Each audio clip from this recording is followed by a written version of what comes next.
Boundless Authenticity Podcast. All right. When I first got the email to book my next guest, I clicked on his website and it said it was blocked in my region. So then I used a VPN, obviously, and it told me that it was unsafe and that I needed to unblock, but proceed with caution as it was unsafe. And I was like, okay. So I clicked on it again. It said, this website may be a scam. And I thought to myself, this guy has got the information. So here we are. Christian Elliot is joining me, and he's been a full-time coach in the alternative health space since 2005, logging about 20,000 hours of one-on-one coaching. That's fitness, nutrition, life, and relationship. He is co-owner of a newly established organization called Healing United. And that's a private membership association that is collaboration between doctors and coaches working to turn healthcare on its head by focusing on healing instead of treatment. Christian's main focus is on creating holistic and personalized detox programs to help people overcome a myriad of otherwise incurable diseases. He also hosts a podcast called Deconstructing Conventional and has been a guest on dozens of shows. Christian is a husband and father of 6 homeschool kids. He also has a Master of Divinity from Fuller Seminary. How's it going? It's great. Thank you for having me on the show today. Yeah. I'm very curious as to why the internet doesn't like you. Oh, man, probably any number of reasons. My 15 minutes of fame was I wrote an article, 18 Reasons I Won't Be Getting a COVID Vaccine, back in April of 2021.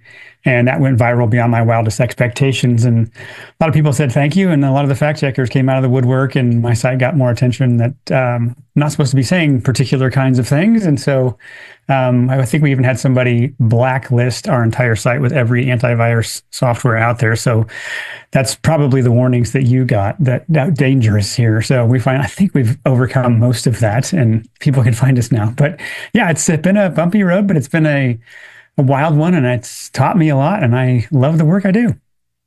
Yeah, that'll do it. Got me flagged for sure. I think that the internet right now is just buzzing with all of these influencers and fake doctors and real doctors that don't know what they're talking about. Coaches that couldn't coach their way out of a wet paper bag. So we need people like you that we can ask questions and set the record straight. We've titled this Breaking the Sick Care System. And what are some of the top myths that you think people still adhere to and they just won't let go of, that are keeping people sick and unhappy? Oh, there's many we could choose from. If I zoom out and we just look at a little bit of history, we are living currently in a system that is more than 100 years old. And if you want to even explore the roots of the mindset behind the system, we go back to the Enlightenment, where we can use science to break everything down into its tiniest parts. And we can, with reductionism, understand how the universe works. And then we can apply this reductionism to the human body or to health and healing. And our healthcare system really is built by monopolists. And when you understand that history, that they were trying to find ways to, in some ways, not just make a lot of money, but figure out how to control everything, control narratives, control what doctors could and couldn't do. And they used licensing even as a way to corral people, to get them to be good little doctors. And that threat that if you don't say the right thing, or if you step out of line, we can take away your ability to transact by questioning your license. And so it really became a system modeled around control and around a pill for every ill. And this idea that we can reduce the human condition or the human disease down to a named symptom, we can affect such symptom. And therefore we can, with the luminous garment of science, tell you that we've solved all the problems and we know what to do because it sounds fancy. And so what we call conventional medicine today, in my opinion, wrestled away the term conventional from so many other things that were normal in that day, and said we are the standard bearers. And they took on for themselves the cloak of prestige and authority. And really, at the end of the day, they should give up the word, because it's an embarrassment to the word conventional. They're not actually helping people heal. they're treating them on an endless treadmill. The system, not necessarily pointing fingers at doctors in particular, but the system wants people sick because sick people are profitable and they want you tired but functional. They want you on medications for life. And that's the system that we are in. And once we recognize that we have this system going on, one of the big myths we live with is this, what I call kind of the specialist trap, or the specialization hoax. It's the idea that we're going to get more specialized, and specialization has actually ruined healthcare. And it's ruined much of the alternative world and even much of the coaching world, because everyone has their shtick, everyone has their thing that they're promoting, and they're zoomed in on such a specific problem that we've lost the forest for the trees. And we can communicate about one specific problem, but we never bother to ask, where did it come from? Never mind that. We're just going to talk about how we suppress that symptom, and we're going to call that treatment. And that's a very different paradigm than healing. So it's a long answer to your question about what some of the myths are that we live with, but we live under this idea that science is going to save us. We live under this idea that specialization is the key to building health, and that treatment is the same thing as healing. And as soon as we break up with those three paradigms, it's a very different way to look at health.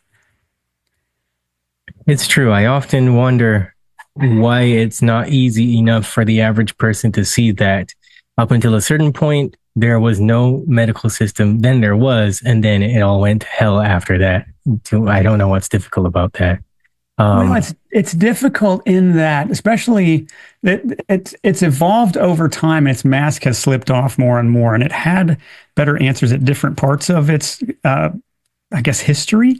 And so I think the baby boomer generation in particular tends to very much revere the medical system. When they hear the word medical, they hear, oh, top of the food chain. They hear authority. They don't hear weaponized pharmaceutical sales representatives inside a sick care system who will just medicate me for life and cut parts of my body out when they don't work, and bill my insurance for it, and understand that the whole thing is just a cartel. It's just this loop of never getting well by extracting your life force. And so that some of that spell is just in the reality that we all crave an expert. It's a lot to figure out sometimes what's going on.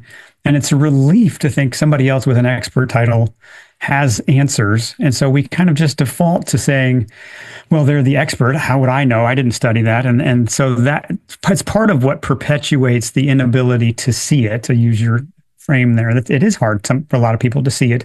Because one, they can't believe it would be monopolistic or weaponized. And they can't believe that my specialist, who seems very kind and caring, isn't somebody who could help me. And so we have to choose to believe other things and not look at what is the system designed to do.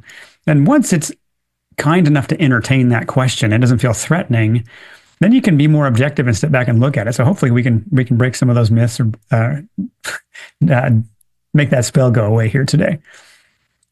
Right.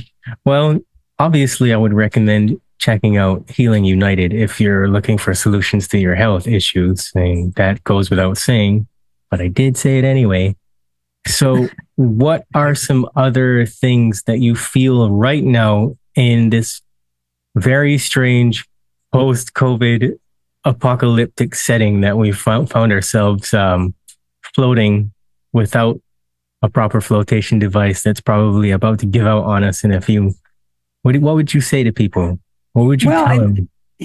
I like to think of myself as a realist that's also hopeful.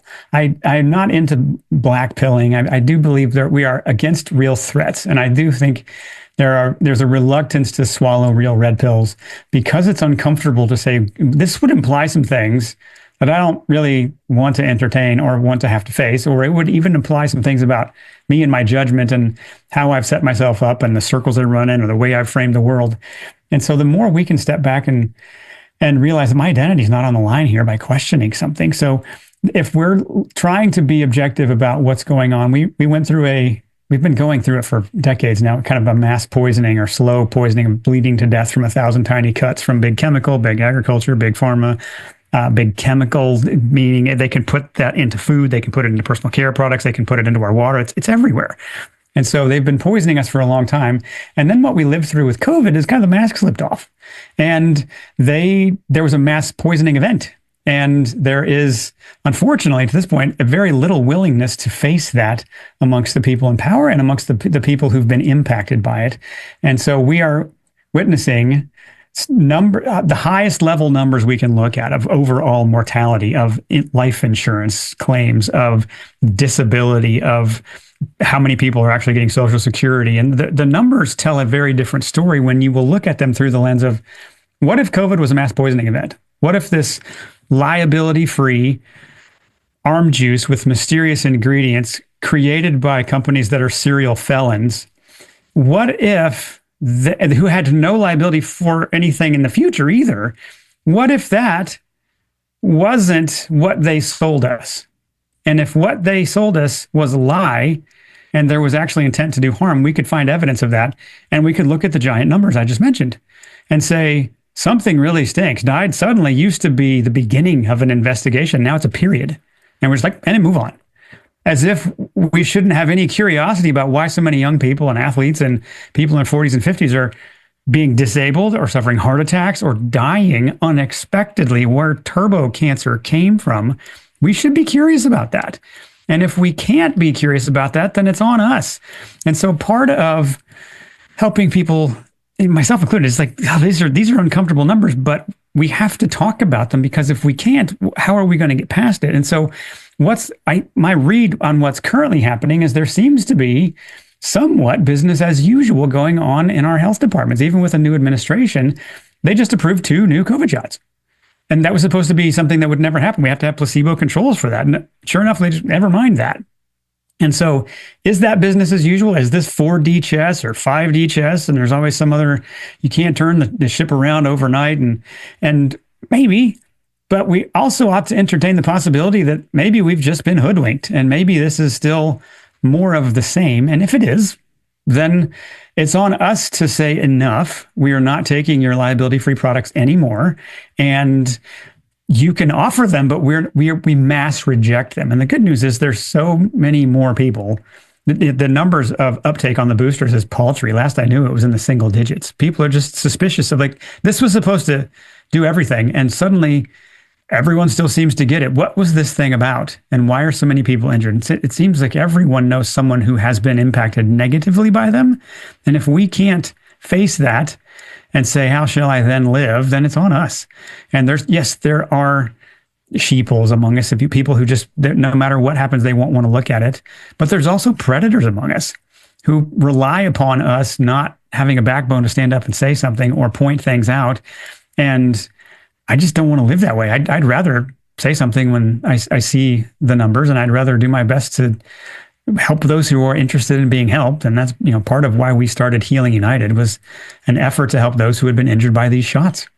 And that became a question of, well, what's in them? And then the more you study it, the more you're like, there's a journal that came out, the International Journal of Vaccine Theory, Practice, and Research, in October of 2024, put out a publication that said there are at least 55 undeclared chemicals found in the top 6 brands of the shots, including heavy metals. So what in the world are we even trying to detox from?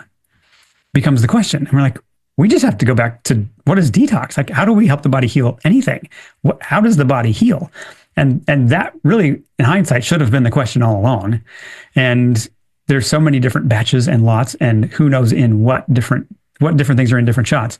And so anyway, that's maybe more than you expected in terms of where are we now and what can we be doing to be proactive. But one is we have to face it. And 2 is, like, our health is on us. Nobody's coming to save us. Nobody's going to practice your good health habits for you.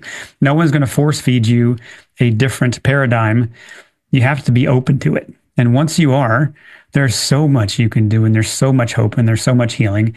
And you'll have to swallow a few red pills along the way, but it's so much more grounding to work with reality than to work with theater and what's presented to us as reality. And that's really what we try to do, as humbly and honestly as we can. Yeah, I'm going to try to use the right words here to describe what's going on in my brain, because there's so much I could say. I think that we are in serious trouble. I tend to be very realistic about things because I don't feel like skirting around the issue is ever going to solve anything. But where we are at, I guess, in terms of how people relate to each other, is you can't have a conversation about much of anything anymore with anyone. And all solutions inevitably begin with a conversation, right? So that's sort of where the buck stops and terror begins, because in so many areas of life, we see that stuff is happening, but we're either too busy to talk about it or we just don't want to talk about it for childish reasons.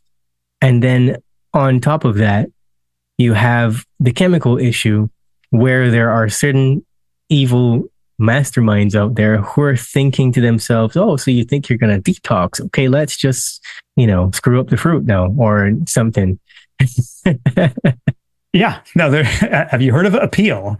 One of Bill Gates' fun projects. Yes, let's put this chemical on that's really hard to wash off, and we'll tell you it's good for you, or it's not. It's at least not harmful, and it's going to extend the shelf life of the fruit. So essentially, what that means is it's going to make it hard for decomposition, the rotting, the microbes eating something process to function. You mean so after we eat it, that we still have that process? Yes, we have hard to digest food outside the body and hard to digest food inside the body that's now poisoning us. Thank you. But the predators haven't gone away, and evil does not negotiate. It doesn't care if we don't like it or if we push back. It's going to come until it is stopped. And so really that becomes on us. And your point is well taken. It is hard sometimes to have conversations these days because, one, we're all stretched to the max. We are living in a debt-based monetary system that intentionally keeps us at the edge of our means and keeps ruining and eroding our purchasing power by inflation. And that's not an accident. That's intentional. And the more you can keep people living at the edge of their means or at the edge of their time or at the edge of their irritation because you can stimulate them with news, it is harder to get people to come together, but it's not impossible. And I can say, one of the blog posts I mentioned earlier that I wrote has over 5.2 million views just on my website. And it got shared all over the world, multiple platforms, way bigger than mine. So who knows how many views it actually had. But what I can say that did was it was kind enough. It was fair. It was level-headed as best I could. It's I don't even know if I want to publish this, but these are my thoughts on why this doesn't make any sense to me. And so many people resonated with that and wrote me how much I was the linchpin in shifting their thinking. But I did it through humility. I did it through questions, and I did it with evidence. And I said at the beginning, I'm not here to pick a fight. And if you want to just throw sand at me, you can go somewhere else. And there's plenty of places you can have an echo chamber. I'm not here to be that. I'm here to just ask honest questions the best I know. And I think so much where we get stuck trying to have these kinds of conversations with people is we make statements before asking questions. We seek to be understood before we seek to understand. And we don't realize that there's a what happened conversation going on, but there's also an identity conversation going on under the surface. And that's the most important one. And if we can't recognize the humanity and the other people we're dialoguing with, that they have different insecurities and fears or hopes and dreams and things they want to be about in this life, then we're not going to get very far. But if we can bring humanity back into this discussion and make it fair and level-headed and validating of other people's concerns or fair questions, it goes a lot further. So I enjoyed the challenge of trying to be that person. I don't always nail it, but I do the best I can. And like anybody, I can be seriously, what else does it take to get through to people? But that doesn't mean I give up on the quest. It just means it's an invitation to see is there a better way I could deliver this, knowing that not every seed I plant is going to be watered or to grow, and that's okay. My job is to scatter seeds, and I sleep well at night knowing I've done the best I can with the day I had. And it feels good to be in motion trying because it says, at least I have a chance to influence the outcome by trying. If I didn't try anything, I'd have no chance to influence the outcome. And that feels very disabling. It just leads to feeling like, what's the point? Why bother? And when you can step back and say, well, I tried, imperfectly perhaps, but at least I tried something, and what can I learn from it? It takes humility to do that. And it takes a little bit of courage to stand in the fire and say, this may ruffle some feathers, but I want to do right by my conscience. And so here I am, and I'll say something. So anyway, those are my thoughts on your great observation. Well, I think we're at that part of the interview where the audience wants to know, okay, where's the solutions? What can we actually do? Because there's so many different things we need to detox from. I feel like my brain personally hasn't been as sharp lately because I've been getting wet by chemtrail rain. And I find myself shaking my fist angrily at the sky. What happened to clouds that used to set up when it was about to rain? Now they just show up and wet you, and there's no warning. Yeah. And I live in the Caribbean. So it's tropical storm season, and none of the storms that we get are normal storms anymore. They don't act, there's no precursor to anything. They're just like, okay, we're going to destroy you. Somebody press the button, and that's it. So you get exposed to a lot of different things. And I actually feel like even with the lifestyle that I live, which is extremely clean, I happen to be one of these rare individuals that enjoys boiled food, and I mostly eat fruit for breakfast and things like that, and snacks. So, how does somebody that is already living a really clean lifestyle overcome all of this stuff? Like, I'm already trying to detox my body as much as I can. What do I do? Just, Yeah, well, there's so many angles and more. If I was coaching you, or if we took you on as a customer and we were trying to answer that, there's more questions I would ask you, like, is it only fruit that you eat, or what? Let me understand more the healthy lifestyle and the breadth of what you do. And inevitably, none of us have a bulletproof, I've got everything maximized, nothing could be better. There's always things we can optimize, but part of it's the will to say, there's a defiance even, like, no, I refuse to roll over and be broken. I refuse to just give up. And so my ability, or my repeated effort to show up and try to learn something new, is part of is grit. It's the defiance. It's the will that says, hey, I don't know everything, but what I tried doesn't seem to be paying off yet. What else have I not done? So we've broken down into your question about detox. We really look at it more through the lens of the first thing we got to do is we have to turn off the shower. Like you can't turn off the chemtrails, but what other things in your life can you turn off? You can't dry off, you can't heal while you're still in the shower. So what sources, and so we have a very thorough audit we go through of helping people figure out where might these chemicals be getting into you. And sometimes there's flashing red lights of obvious things like stop drinking soda, don't drink, especially ones with fake sweeteners. And any number of things can be game changers in terms of like, whoa, I feel better suddenly when I don't breathe through my mouth when I sleep. I didn't know salt was good for me. Or what? I distilled water isn't going to hydrate me? No. So sometimes there's easy things like that. But once you've done kind of an inventory of what's getting in me, then you also step back and say, what's already in me?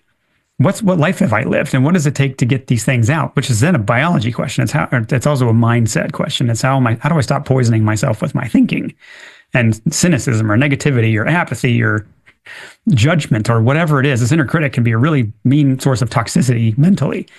That literally poisons your biology. So when we can say, what do I need to do internally?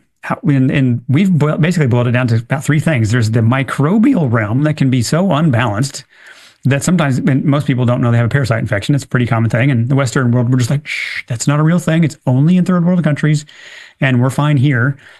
Worms don't discriminate on what type of planet or what type of land mass they go on. They're everywhere. And we can get them any number of ways. And so sometimes it's as simple as doing a concentrated focus to rebuild the gut and to make sure we have a regular rhythm of cleansing ourselves of parasites. There's also unnatural chemicals. That's all your preservatives, pesticides, plastics, et cetera. And then there's natural things like heavy metals that are literally raining down from the sky. Even if we don't go chemtrails, we just talk jet exhaust, we still have heavy metals there. So there's any number of different, there's tens of thousands of different chemicals, but the same process to get them out is what the body goes through. Some of them are really dangerous to us, like heavy metals. And so the body will often tuck them in the vault, and they're kind of the last to go. But we can have a fairly simple approach to, we don't have to have an answer for every chemical, every metal, every microbe. We just have to know the body knows how to handle this, and we can have a targeted approach for a handful of things when we get our purging systems active, when we know the body knows what to do. There's a difference between detox, cutting off the influx and purifying what's in you, and nourishment and healing. That's a clean but dilapidated garage is still not usable. We got to refurbish the thing, and that's what nourishment is. And we think of nourishment beyond just food. It's water, it's hope, it's sleep, it's movement. Those are the things that deeply, and it's connection with other people. That's nourishing to the body. It builds health. It sends the instructions of how to heal. And so if you can come at it from a holistic framework like that, it's usually not hard to find, I got some things to work on. But it doesn't have to be overwhelming, because we're not relying on the intervention to be what saves us. We're relying on the body's innate wisdom to know how to heal if we can get out of the way. And that's not as hard to do as it might sound, because there's a handful of things that make dramatic difference. But what we see in pop culture, if you will, all the influencers have the newest, latest, greatest thing that's going to be the missing piece. And if we just have this, look at what happened with this person. Never mind, they were the outlier and it didn't help most people, but it really helped this person. And so everybody needs that. That's what we scroll and find on social media. That's what Dr. Captain Infomercial, Stephen Gundry, promotes all the time. It's just random things that this is the secret. Nobody, stop eating cashews and tomatoes and your life will change. I'm like, thank you. That's really helpful. And that's a 45-minute infomercial to sell you a prebiotic. Yawn. I've seen this movie before and it's not going anywhere. We need to work with things that really work. And there's a handful of purification agents that are fantastic and inexpensive and won't make it onto his infomercial. So why don't we use those? Why don't we get away from shiny object syndrome, major in the majors, stop majoring in minors, things that are of questionable benefit, and just go back. When was the last time you pooped? How often are you pooping? Does anybody give you a hug? Have you had water today? What are you eating? How's your sleep? Are you actually sweating at all? These are very basic questions. What's in your mouth? Do you have root canals or metal fillings? If so, you're highly toxic. Do you have breast implants? They're probably poisoning you. These are not hard things to find. We just have to have the will to face them. And it doesn't need to be overwhelming. You just want to be able to see a methodical path to be able to do that. So anyway, I'm talking a lot. I'll hand your microphone back, but there's some thoughts on your question. No, that was actually a good answer to the question. I'm sure that there are plenty of people who maybe they don't know what the hell they're doing, but then there's also a whole lot that are following the right protocols, at least as far as they can see, and they're still struggling, and I used myself as an example because I know for sure I'm 7 years in where, to answer your question, fruit mainly is my breakfast thing, or for snacks, when you want something sweet, eat some dates or something, very simple, eat some apples, eat some pineapple. There's mango trees everywhere here. Yeah, there's no excuse for me to not be doing that. I stopped eating meat a long time ago because I realized every time I ate it, it just made me feel like shit. And I figured that was probably my constitution, So I'm not like a vegan person where I'm like, it's murder. You're killing the animals. You're hurting them. They don't know what's going on. Animals know exactly what's happening. But I just stopped eating those things. I was like, okay, pork has to go. Beef has to go. Chicken has to go because those are the things that are bothering me. Everything else is fine.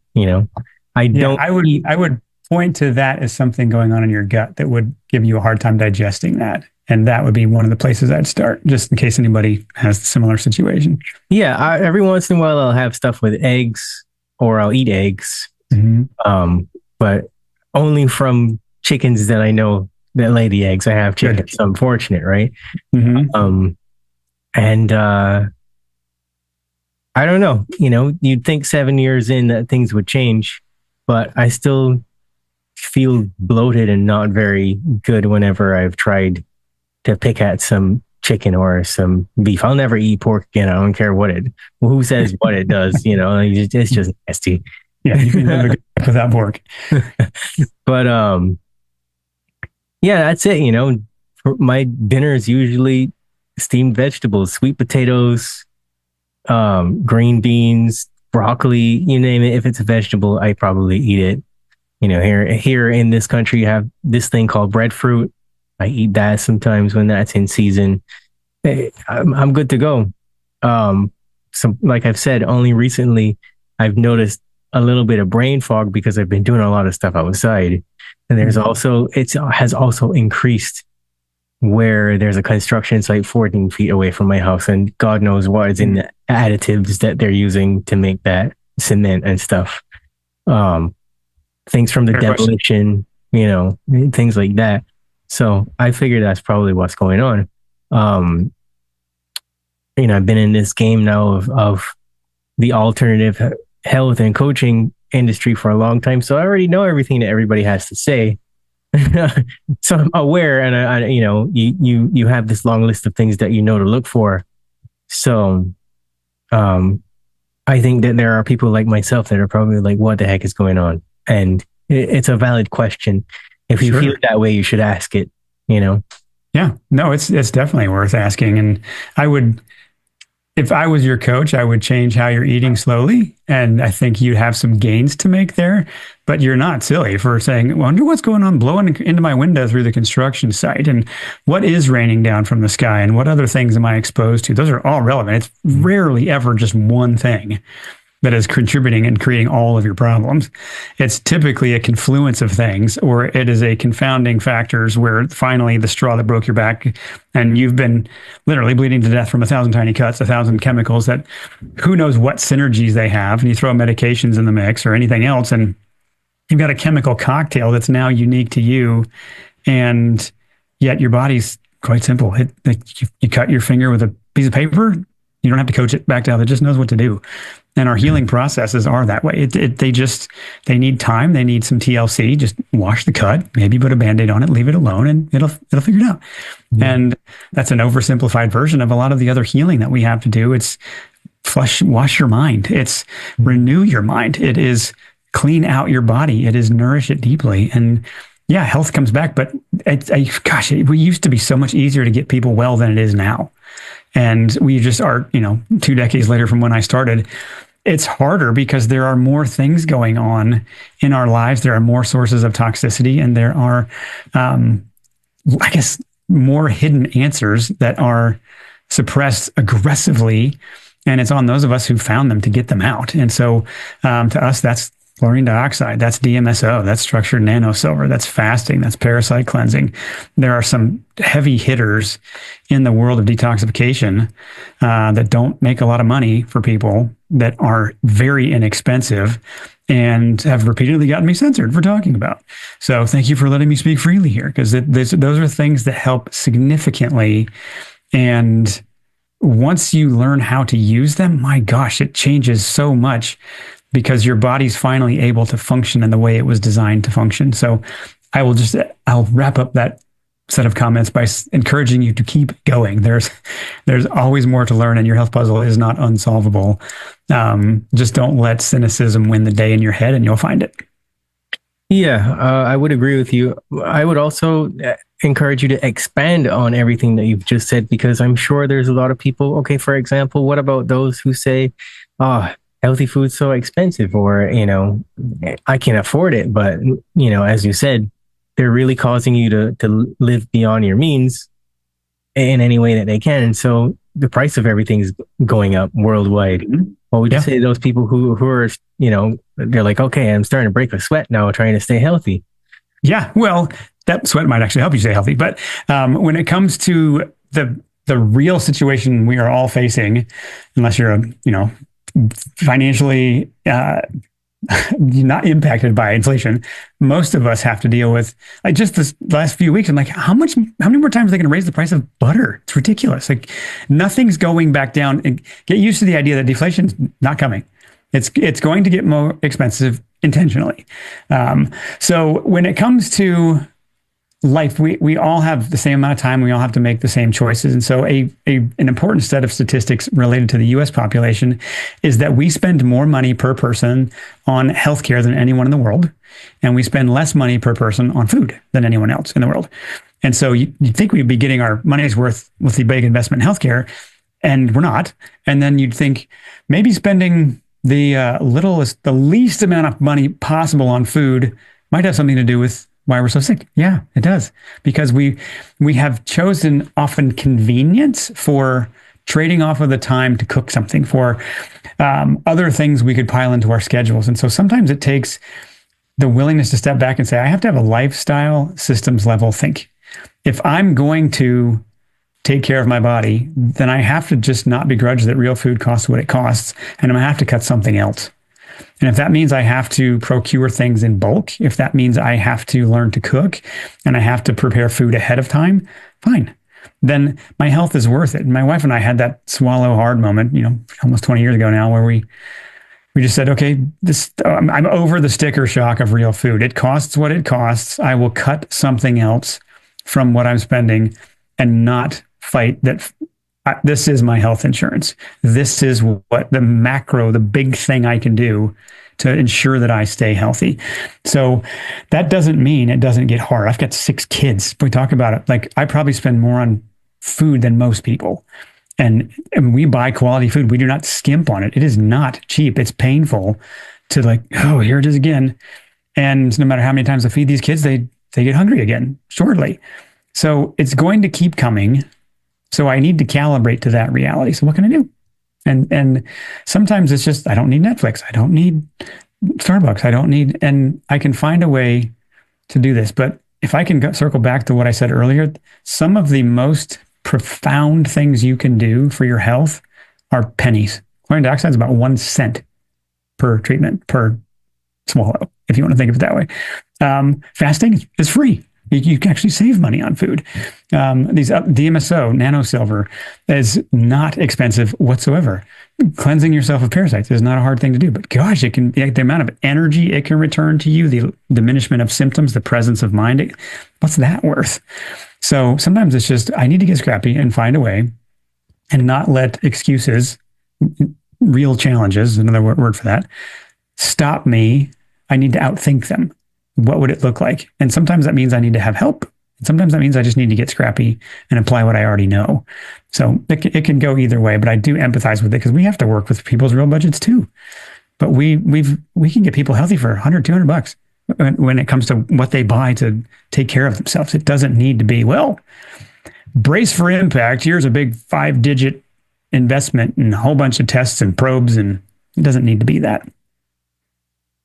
How do you feel about certain supplements like protein shakes and things like that? I have people who are in the health realm, let's call it that, and they're like, oh, you're not getting enough protein. You should take protein shakes. I'm like, I'm doing better than you. What are you talking about? Yeah, overall, I'm not a fan of protein shakes. And I'll tell you why, because they're a denatured food. Nature never presents us protein like that. It's always packaged with something else. And the something else is where a lot of the magic is. You can get way too much protein in your diet and be in a world of hurt.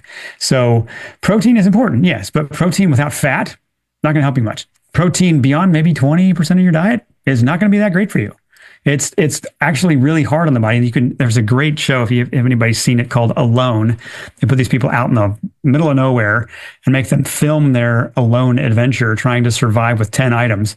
And one of the repeated themes every single season is they're all doing everything they can to find sources of fat. Because you can, like a musk ox, if you will, or rabbits, they have so little fat on them. They're almost all protein. And the people waste away and aren't healthy because they're eating too much protein. They know they need the fat. All of them do. How anybody argues that fat is what makes us fat, they obviously don't know the basics, because fat is not what makes you fat. My kids, you see how much fat they eat, you'd think they'd be obese. They're not fat at all. They're quite lean. So back to protein powders, what we've done is we've taken a potentially good source. If you're talking plant protein, I'm even more suspicious of it. But if let's say you take whey, or you take any other collagen, something that could be good in its natural state that has some protein in it, and you heat it and then you powder it and you remove it from it, that nature never packaged it like that. You can get protein in good milk that would have whey in it, or other forms, but I wouldn't want somebody to think, okay, if I just have protein shakes, I've got my protein allotment covered. Now you've got a denatured food that's now your body has to process something else. And I'd rather you get protein the way nature packaged it, with fat, with vitamins, with minerals, with everything else that you need, the full complement of the macronutrients. So meat and fruit, meat and eggs and cheese. It's hard to go wrong with a diet like that when your body can, like in your case, when you get the gut working, the body knows how to, that's our first food, for crying out loud, was milk. That is, the body's designed to handle it. If we can't handle that, we have to look at the milk, not human physiology. Like what did we do to the milk? Let's start there. Now we can back into what has that done to us that has created that we're now allergic to it. I've seen a full-grown moose delighted to drink raw goat's milk. It wasn't because the moose domesticated the goat. It was because we gave it something approximating what the food source was. So when we get back to eating the way our ancestors ate, when we get back to eating real food, we don't need the modern convenience foods and powders. We're back to eating well. And then when it comes to your bigger question of supplements, we have a very short list of things we think people should take. Bee pollen granules, desiccated organs. But if you take it's a powder, you take the organ and you take the whole thing, not just the protein part, and you just dry it. You turn it into powder. If you're eating organ meats, you don't even need to do that. A good salt, powerful. Maybe bone broth, but you get those handful of things you don't even need. Yeah, good, maybe fermented cod liver oil, so you get your omegas, your 3s and 9s, the things that are harder to get. You don't. The better your diet gets, the less you need supplements. But we have this affection or affinity for single nutrient supplements, and you're low in, and we just test for a handful of. We don't never test all of them. So why? Well, because it's a lot of work. Okay, well, how do you know how much D they need relative to the other ones they're using? And so we just end up creating these different imbalances in the body by supplementing a lot of single nutrients because it said that thing was low. With iodine, maybe magnesium, you can make a case for those being helpful to add back in. But if they're not brought back in a food source, if they're not brought back in with the breadth of the rest of nutrition, are we really helping the person? Typically not. So that's a very short list of supplements. Those, and you hardly need anything else. It's a different category from purification. That's not, they don't purify you as much as they help nourish you. And there's a category of digestive aids that can be helpful. But yeah, there's a long answer to your question about supplements and protein powder. But there you have it. That's at least my opinion. And what we've come to over 20 years of doing this is we don't have to overcomplicate this. Give the body the breadth of everything it needs and let it sort out what to do with it, and stop treating the person as if they're a lab test. Yeah, I agree with you. And being a part of nature is just such a good thing when it comes to all that too. I meant to cycle back around to another point, but I'll get there. Okay. To say this. I mean, like I said, I live in the Caribbean, Barbados. So there's trees all around still. But what's happened in like the grocery stores is everything has been modeled after the American system of doing things. Yep. You go into the store and there's like this fake UDP milk and God knows what's in that. And you get that for like $3, $6. Now you go to get the raw milk, the goat's milk or fresh cow's milk, $30, easy. And it's like, wow. And so you're dealing with a culture that, we're deeply rooted in fishing culture, being an island and all that. Mm-hmm. We didn't have a butcher until the 1930s. So if you had a piece of meat, it's the size of your thumb, and that was it. It was a luxury. And people were healthier in those times. I believe it. So to get on to the other thing I wanted to go back to, I've had stuff like elk, bison, deer, didn't make me feel sick. Right? Really? Yeah. What's that about? It's wild so it tells you about the quality of the food that you do get when you get it sometimes. Mm-hmm. Yeah. Like I've seen all the videos on Instagram that make me laugh of the fake meat and stuff. And I'm like, okay, so there's fake meat, but is the real meat fake too? Like, because something's going on there. Like what's in that? And there's this huge push to get like grass-fed and cage-free, and I don't know, like it's scary out there trying to do a supermarket shop, like what do you do about that? Well, it depends on where you live. Like you're right. In your situation, seafood is going to be the more abundant thing because potentially you don't have as much land to grow all these farm animals relative to population. So you're looking at imports and you're looking at seafood. And so there's a great, dentist in the 30s and 40s who went in the 1930s, 40s, went around 14 different indigenous people groups on 5 continents looking at the traditional diets, because these people he was made aware that they're healthy. And what was different is they hadn't had what he called the displacing foods of modern commerce. Our nasty grocery store milk hadn't made it to Barbados yet. And so he got to look at these diets, and the cool thing is there wasn't one diet that everyone should follow this. This is the best one. It depends on where you live. And the Eskimos are eating almost all whale blubber. There's not a lot of plants to eat in the middle of a harsh winter. And so they're eating the fats and they're eating the big game that keeps them sustained. And the more temperate near the equator, they had more plant foods in their diet, not surprisingly, but he didn't find any culture that ate only plants. There wasn't any, because even the places where they had more abundance and less extreme weather to deal with, they still went out of their way to seek out good quality animal sources. And a lot of it was the fish and shellfish and the things from the sea. So some of it is the genetic disposition you have, what you've grown up eating and your body's used to. And so there's wisdom in doing your part to return to that. And maybe part of it is you go catch your own fish and you save money on food that way. But it is also wise to do what you're doing and step back and say, well, how would I, where I live, identify what real food is? And so some of that means you got to know who's bringing it to you. And we're big proponents of knowing your farmer. I know some of my farmers. I don't know all of them, but I know a lot of where my good food comes from. I've been to the farm. I've seen the cows. I've seen the chickens. I've seen the eggs. I've been to the place where they make the cheese and where I get the raw milk. And I can take comfort knowing that I know the people, and I'm honored to pay them a living wage to do the hard work to grow me food. And so there's something appropriate, and I'd even say sacred, about returning to the food chain and knowing where it comes from. And whether that's a movement that you start or whether that's just something you have to do to go out of your way. But there's an interesting era in Cuba's history where they lost access to oil. And so all their fertilizers, their farming equipment, everything ground to a halt.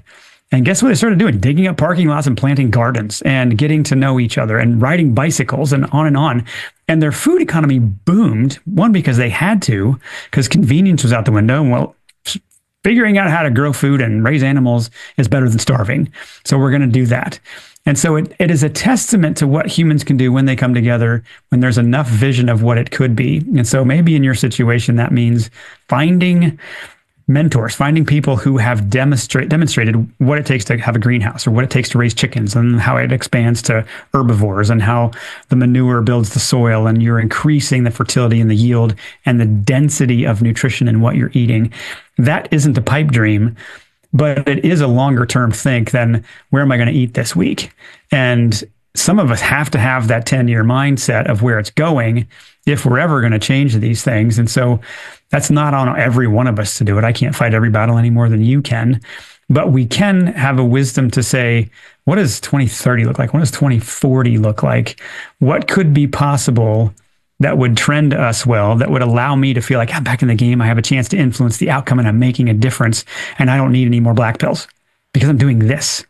That feels good. And the more we lean into what we can do in our own small way and ride the ups and downs of the roller coaster, you're going to have some setbacks or discouragements, but don't let that be the end. Failure is not an event, or it's not a label. It's not who you are. It's just the thing that happened. It's just an event. That's all it is.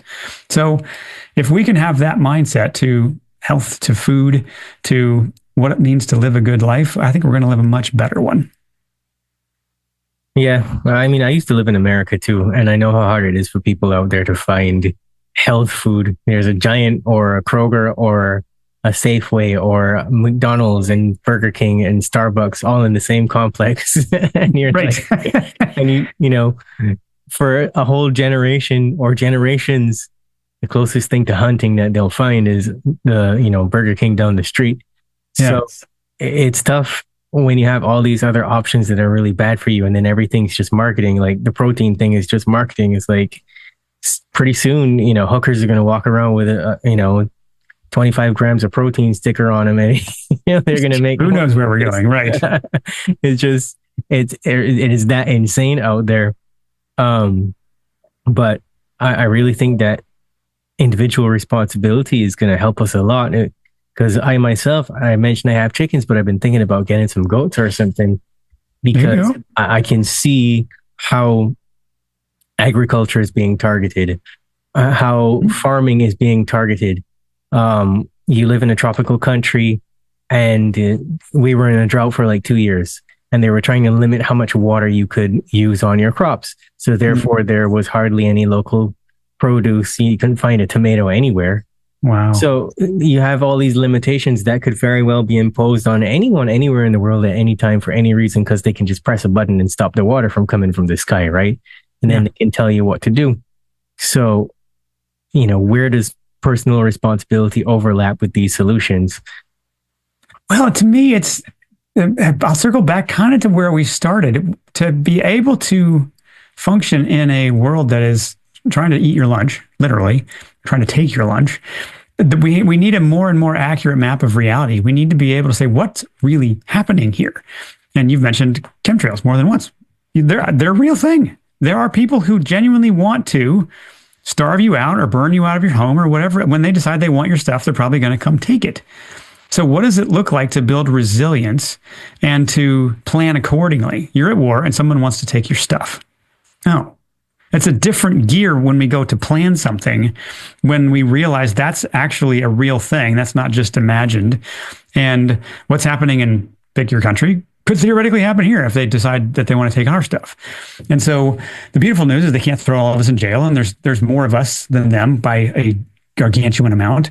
And so part of the way we disarm them is by talking. Part of the way we disarm them is by setting up systems and doing it without a tight fist, doing it with an open hand and a hand to the plow and my days are numbered. And when the use by date is up on this body, I'm done. But until then, I'm going to take a stand for truth. I'm going to take a stand for building something that outlives me. I want to be able to have a legacy play in mind with what I put my hand to in the day to day. And if I can do that, I can live more at peace. It doesn't mean I take my eye off what are the powers that be up to, and what might their latest shenanigans have to do with me.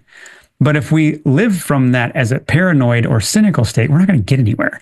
So, yeah, who knows where the world is going and which areas are going to be war ravaged and which ones are going to be burned or flooded or put through droughts or what. Yeah, there are people who will do such things. But there are also plenty of us who want to just go about our lives and make stuff and buy stuff and sell stuff and go on adventures. And why don't we build more resilience where we live? Why don't we build sovereignty hubs? Why don't we actually put people on the ballot rather than just choosing amongst the fake choice they give us of do you want the first candidate we picked for you or the second candidate we picked for you? What if we got active and did some of that work? So there's an endless number of ways we could make that difference. And to me, I just frame it through what am I gifted at? What am I called to do? Apparently I can talk into microphones and be on podcasts. Well, let me do more of that. I can make a difference there. I can teach. I can frame hard concepts into I get it. That's not so overwhelming. I could see myself thriving if I just stuck with it. I have a knack for that, so I keep doing it. But I'm not fighting human trafficking. I'm not saving the whales. I'm not ending world hunger. I'm doing my part to talk and give other people the verve to say, you know what, I'm going to try too. And if that gets contagious and that spreads, that's where some of the most dramatic things happen. And there's a great documentary called A Force More Powerful.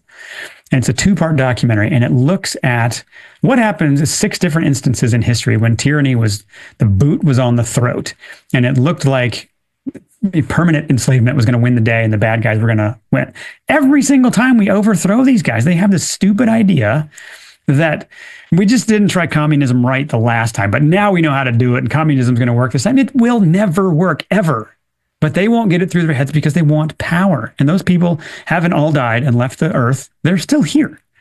And so let's be real about that. But let's also say, when we come together, they will never beat us. They may knock a few of us off, but there's 10,000 more right behind us.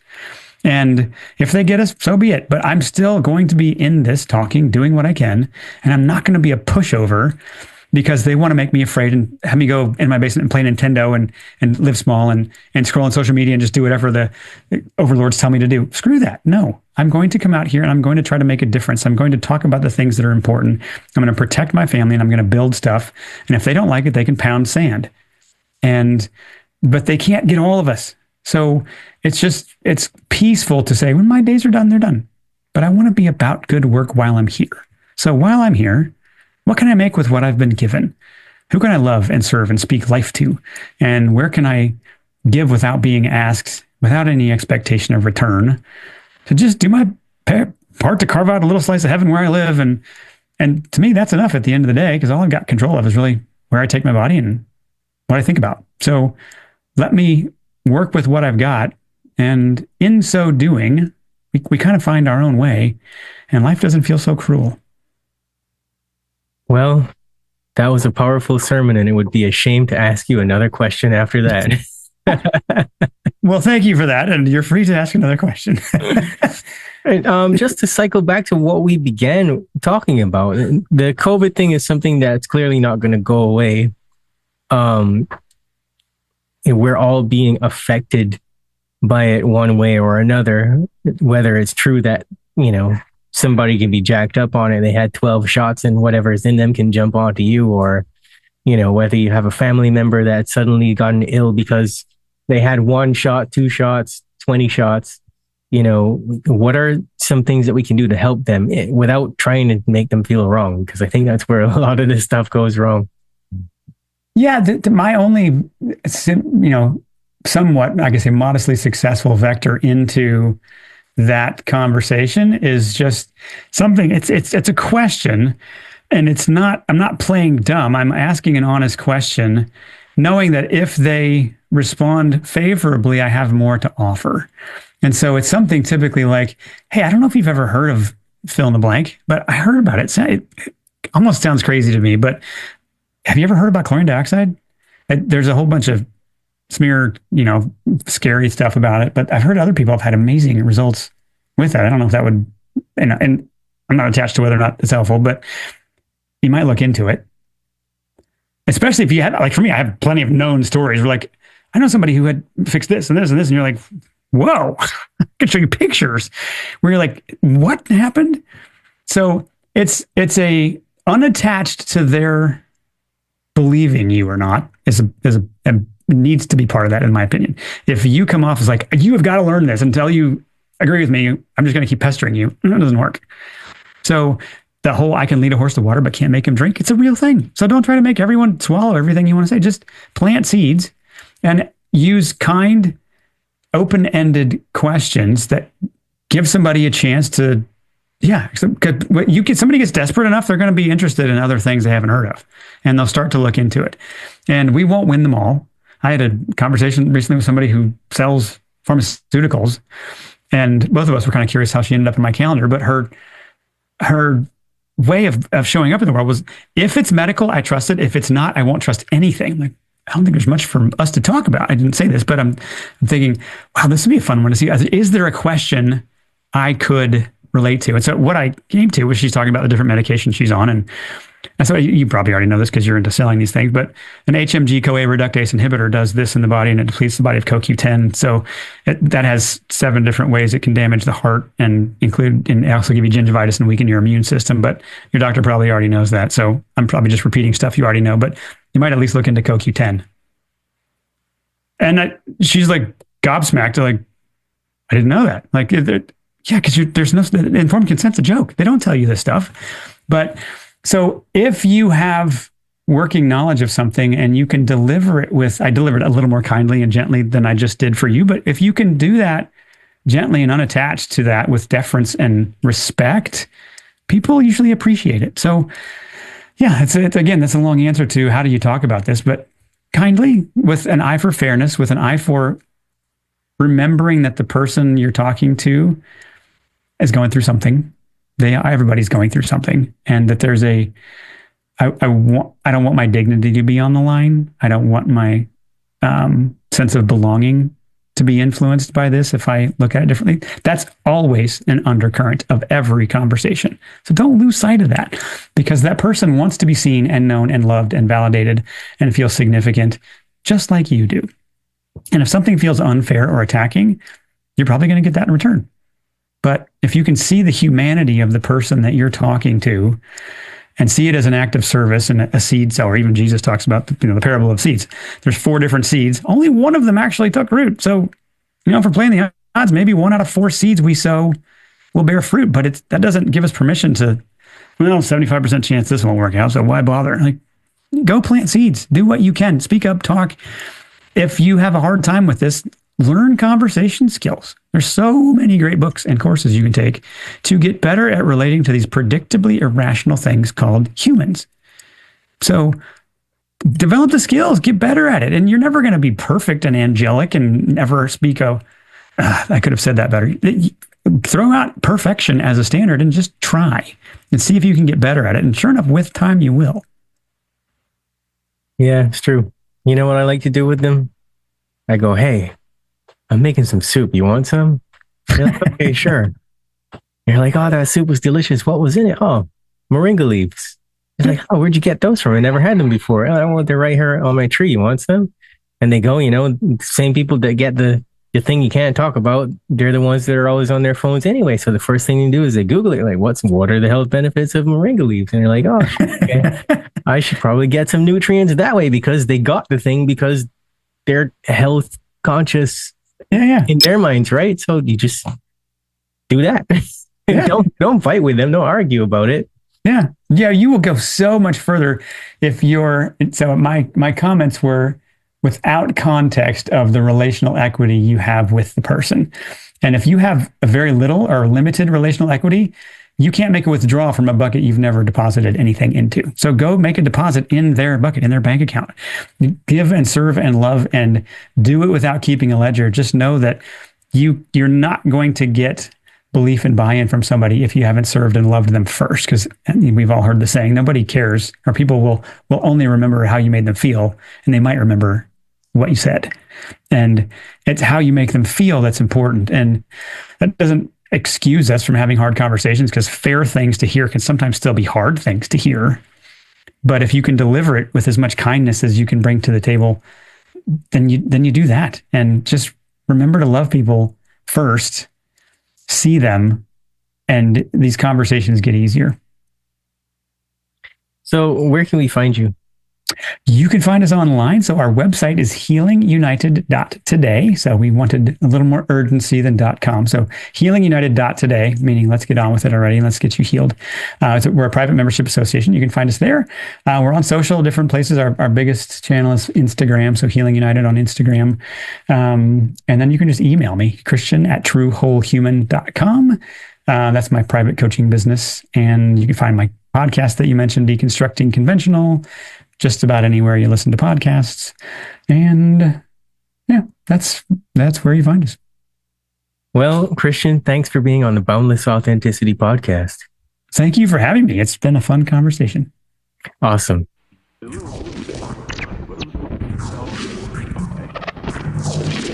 You're listening to the Boundless Authenticity Podcast, where we discuss everything related to the evolution of human consciousness. At the very least, people need to understand that the United States builds bunkers, which are basically cities underground, every 3 months. Basically, when you dream, you tap into your subconscious. It is your nocturnal intuition, your creativity and imagination unchained from conscious reason, ego and logic. They're biologically alive, but they have no soul. They have AI consciousness. They can alter your conscious of the brain to get the brain. We live in a multidimensional reality, whether it comes through esoteric information in the spiritual realms or the UFO people, experiencers, or mainstream through quantum physics and through mainstream science now realizing that parallel dimensions probably exist. We're all spiritual beings. We're all having these human experiences. We've heard that phrase over and over and over. But what does that really mean? You know, all the big questions of life, we have these answers inside of our soul. We're ultimately studying the nature of what it is to be human, good and evil, our psychology, how we think, and our health. That's why I love Bruce Lee's great quote, all knowledge is ultimately self-knowledge.